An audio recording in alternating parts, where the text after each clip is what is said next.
Como estudiantes bíblicos, tenemos que determinar correctamente a quién está escrita la porción de escritura que estemos interesados en leer. La mayoría de las personas que estudian o leen la Biblia creen que la Biblia en su totalidad, desde el libro de Génesis hasta el libro del Apocalipsis, está escrito para ellos. Y eso no es correcto. Por eso cuando la leen no la pueden entender, porque la leen como si toda la Biblia haya sido escrita para ellos. Cuando leamos la Biblia, no la debemos leer en su totalidad como una escritura que fue escrita para nosotros, porque deberemos distinguir en la Biblia qué parte es para nosotros y qué parte no lo es. La palabra de Dios, orientada a nosotros, tiene que ser entendida que es para nosotros, entendida que está dirigida a nosotros. Todo el resto de la escritura que no es para nosotros, nosotros podemos aprender de ellas, pero es para nuestra enseñanza y no está escrita, no está dirigidas a nosotros. Las secciones que no están escritas para nosotros son de mucha utilidad para aprender y nos ayudan mucho para entender las verdades bíblicas y comprender la Biblia. 1 Corintios 10, versículo 32. 1 Corintios 10, versículo 32.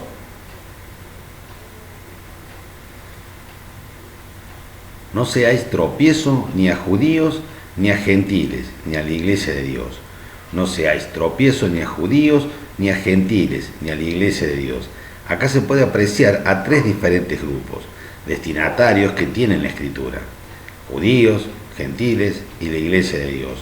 O somos judíos o somos gentiles, que al renacer del Espíritu de Dios pasamos a ser parte de la iglesia de Dios. Hay porciones de escritura que fueron escritas directamente para los judíos. Gentiles somos todos aquellos que no descendemos de Israel, todos los demás somos gentiles. La iglesia de Dios somos todos aquellos judíos o gentiles que hemos renacido del Espíritu de Dios. Gálatas 3, versículo 28.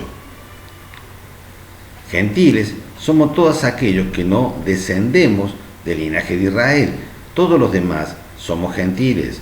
La iglesia de Dios somos todos aquellos judíos, o nosotros, los gentiles, que hemos renacido del Espíritu de Dios. Gálatas 3:28 dice: ya no hay judíos ni griego, no hay esclavo ni libre, no hay varón ni mujer, porque todos vosotros sois uno en Cristo. En esta iglesia de Dios no hay judío ni gentil, no hay esclavo ni libre, no hay varón ni mujer, porque al renacer del Espíritu de Dios ya no somos ni judíos ni gentiles, sino que somos parte de la iglesia de Dios.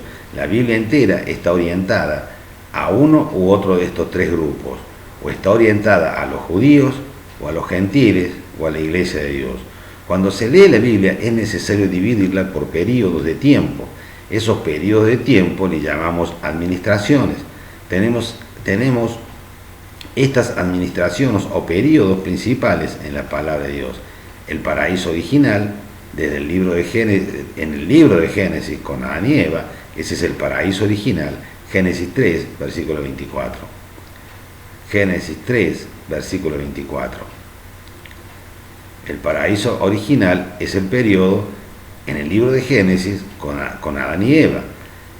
Génesis 3:24. Echó pues fuera al hombre y puso al oriente del huerto de Edén querubines y una espada encendida que se revolvía por todos lados para guardar el camino del árbol de la vida. Aquí la palabra huerto es la palabra paraíso. La administración o periodo del paraíso terminó cuando Dios echó al hombre del huerto. Administración o periodo patriarcal o de los patriarcas. Abraham, dando comienzo a la segunda administración o periodo de los patriarcas o administración o periodo patriarcal. En esta administración o periodo había una ley que Dios les revelaba a los profetas, pero como Jacob, pero era pasada de boca en boca, de generación en generación, porque no había una ley escrita, no estaba la palabra de Dios escrita en la época, en esta administración patriarcal. Lo que Dios le revelaba a los profetas era pasado de hombre a hombre, pero no había una ley escrita. Esta administración o periodo termina cuando Moisés recibe la ley, cuando aparecen las primeras escrituras de la palabra de Dios. La administración de la ley aparecen las primeras escrituras de la ley con Moisés, comenzando así la administración de la ley. En este periodo de la ley empieza a haber una ley escrita, la administración o periodo de Cristo. La administración o periodo de Cristo, con la presencia de Cristo en la tierra. Mientras Cristo estuvo en la tierra, ese periodo de tiempo donde Él tuvo su ministerio, se llama la administración o periodo de Cristo. Las escrituras en estas administraciones o periodos no están orientadas a nosotros. Todos estos periodos o administraciones que detallamos recién no están orientadas ni dirigidas para nosotros. No fueron escritas para nosotros, pero son muy útiles para aprender, aunque no estén orientadas a nosotros, porque son parte del Antiguo Testamento, hasta el día de Pentecostés, donde los primeros hombres renacen del Espíritu de Dios. Mateo 22:36. Mateo 22:36. Maestro, ¿cuál es el gran mandamiento en la ley? 37. Y Jesús le dijo: amarás al Señor tu Dios con todo tu corazón y con toda tu alma y con toda tu mente. 38. Este es el primero y grande mandamiento. 39.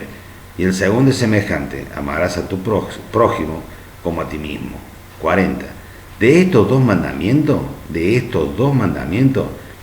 amarás a tu prójimo, amarás a Dios y amarás a tu prójimo como a ti mismo.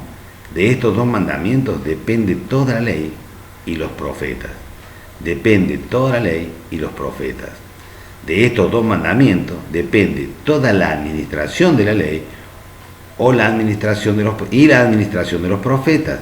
De estos dos mandamientos, amarás al Señor tu Dios con todo tu corazón y con toda tu alma y con toda tu mente. Y el segundo es semejante: amarás a tu prójimo como a ti mismo. En estos dos mandamientos Jesucristo puso todo el Antiguo Testamento. En estos dos mandamientos Jesucristo puso todo el Antiguo Testamento, toda la ley escrita y toda la ley de los profetas dentro de un mismo periodo o administración. Él debía cumplir toda la ley hasta la muerte y luego resucitar. En ese momento finalizaba la administración o periodo de la ley, comenzando ahora la administración o periodo de la gracia, también llamada la administración o periodo de la iglesia del cuerpo de Cristo, la cual es actual. Colosenses 2, versículo 13. Colosenses 2, versículo 13. Y a vosotros, estando muertos en pecados y en la incircuncisión de vuestra carne, os dio vida juntamente con Él, perdonándoos todos los pecados. Versículo 14. Anulando el acta de los decretos que había contra nosotros, que nos era contraria, quitándola del medio y clavándola en la cruz. Cuando Jesucristo cumplió la ley, murió y fue levantado al tercer día, Él dio por terminada la ley. Anuló el acta de los decretos que nos era contraria, dando por finalizada la administración o periodo de la ley, la cual abarcaba lo que habíamos detallado hace un segundo, y dando comienzo a la administración o periodo de la gracia. El día en que fue derramado el don de Espíritu Santo, el día de Pentecostés, es en ese momento cuando comienza esta etapa, cuando comienza esta era o periodo en la que estamos viviendo actualmente, la era de la gracia, o la iglesia del cuerpo de Cristo, o la administración de la gracia. Gálatas 3, versículo 13. Gálatas 3, versículo 13. Cristo nos redimió de la maldición de la ley. Cristo nos redimió de la maldición de la ley, hecho por nosotros maldición, porque está escrito: maldito todo el que es colgado en un madero. Si Él nos redimió de la maldición de la ley, entonces estamos redimidos. Si Él nos redimió de la maldición de la ley, quiere decir que estamos redimidos. Romanos 10, versículo 4. Romanos 10, versículo 4. Porque el fin de la ley es Cristo, para justicia a todo aquel que cree. Si Cristo fue la finalización de la ley, entonces ya no hay ninguna ley del Antiguo Testamento para ser cumplida. Si Cristo fue la finalización de la ley, entonces ya no hay ninguna ley del Antiguo Testamento del Antiguo Testamento para ser cumplida. El libro de Hechos es un libro de transición entre la ley y la era de la gracia. La revelación a la iglesia del cuerpo o período de gracia recién fue dada en Romanos. A partir del día de Pentecostés empieza el período de la iglesia de la gracia. A partir del día de Pentecostés empieza el período de la iglesia de la gracia.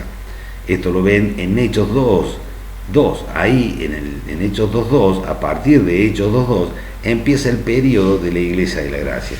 Luego llegará la que se llama la administración o período de la aparición. Esta administración o período comienza con la gran reunión de la iglesia, de los creyentes que renacieron a partir del día de Pentecostés. Este es el periodo de tiempo en el que Él aparecerá y reunirá a la iglesia para luego volver a la tierra con sus santos. Primera de Tesalonicenses 4. Primera de Tesalonicenses 4:16. Primera de Tesalonicenses 4:16. Porque el Señor mismo, con voz de mando, con voz de arcángel y con trompeta de Dios, descenderá del cielo y los muertos en Cristo resucitarán primero. Versículo 17. Luego nosotros, los que vivimos, los que hayamos quedado, seremos arrebatados juntamente con ellos en las nubes para recibir al Señor en el aire, y así estaremos siempre con el Señor. Versículo 18. Por tanto, alentaos los unos a los otros con estas palabras. Estos acontecimientos terminan con la destrucción del adversario. Él será descreado, y por último el paraíso final o administración de gloria, y será un lugar en la tierra. Recuerden, debemos determinar correctamente a quién está escrito. Cuando nosotros nos decidimos leer la palabra de Dios o estudiar la palabra de Dios, debemos determinar primero, entre otras cosas, debemos determinar a quién está escrito, determinar la administración o período.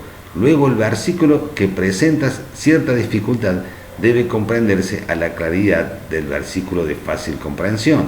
Si tenemos un versículo que presenta cierta dificultad de comprensión, siempre encontraremos muchos versículos que tienen claridad y son fáciles de entender y que tratan del mismo tema. Nunca debemos olvidar de ver primero a quién está orientado o a quién está escrita la palabra de Dios. Deuteronomio 6, versículo 25. Deuteronomio 6, versículo 25. Deuteronomio 6:25. Y tendremos justicia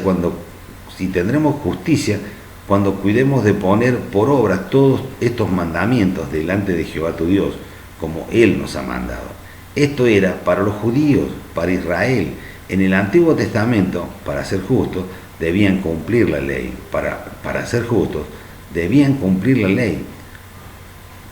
Romanos 3, versículo 20. Romanos 3, versículo 20. Romanos 3:20, ya que por las obras de la ley, ningún ser humano será justificado delante de él, porque por medio de la ley es el conocimiento del pecado. Ya que por las obras de la ley, ningún ser humano será justificado delante de él, porque por medio de la ley es el conocimiento del pecado.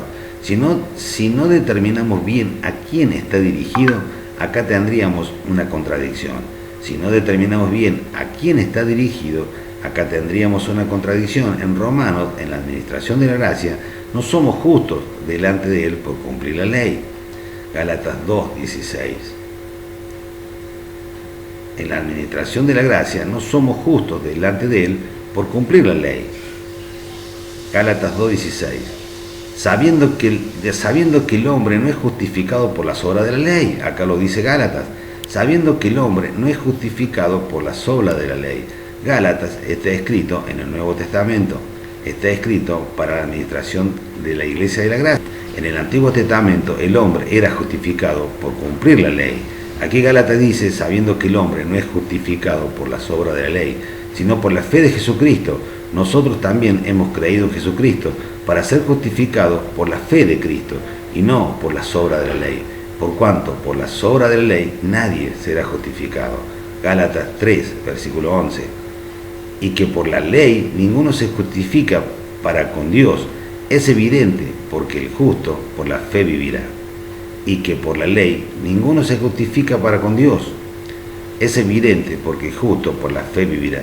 Recordemos que ninguna profecía es de interpretación privada y que toda la escritura se interpreta a sí misma en el versículo, en el contexto o cómo fue usada anteriormente.